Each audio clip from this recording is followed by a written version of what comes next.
5 மாதங்களுக்கு முன்பு world cup junior hockey போட்டிகள் நடந்துச்சு. எவ்ரி 2 இயர்ஸ் நடக்கும். ரொம்ப வருஷத்துக்கு அப்புறம் தமிழ்நாட்டுக்கு அந்த வாய்ப்பு கிடைச்சது.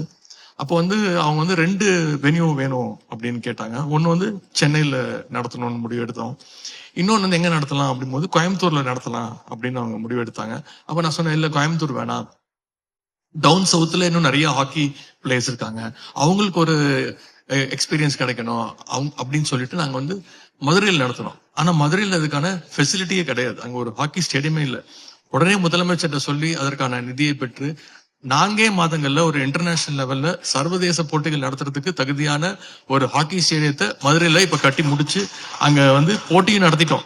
இப்போ வந்து போன பிளேயர்ஸ், இன்டர்நேஷனல் பிளேயர்ஸ் 20 நாடுகள்ல வந்திருந்தாங்க. அவங்க எல்லாம் சொன்னது வந்து சென்னை ஸ்டேடியம் விட மதுரை ஸ்டேடியம் சூப்பரா இருக்குங்க அப்படின்னு சொன்னாங்க.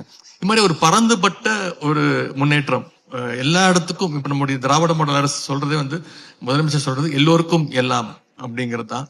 இப்படி எல்லாருக்குமான ஒரு குரோத்தாக இந்த அரசு இருந்திருக்கு.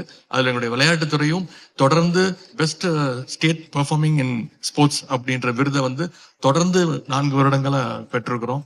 பட் நாங்களும் ப்ரூவ் பண்ணியிருக்கிறோம். இப்போ வர சில ஸ்போர்ட்ஸ் பர்சன்லாம் வந்து முதலமைச்சரை போய் பார்க்கும்போது கோரிக்கை வைக்கிறாங்க, நீங்க திருப்பி கவர்மெண்ட் ஃபார்ம் பண்ணீங்கன்னா நிச்சயமா திராவிட மாடல் 2.2 கண்டிப்பா அமையுன்ற நம்பிக்கை எங்களுக்கு இருக்கு.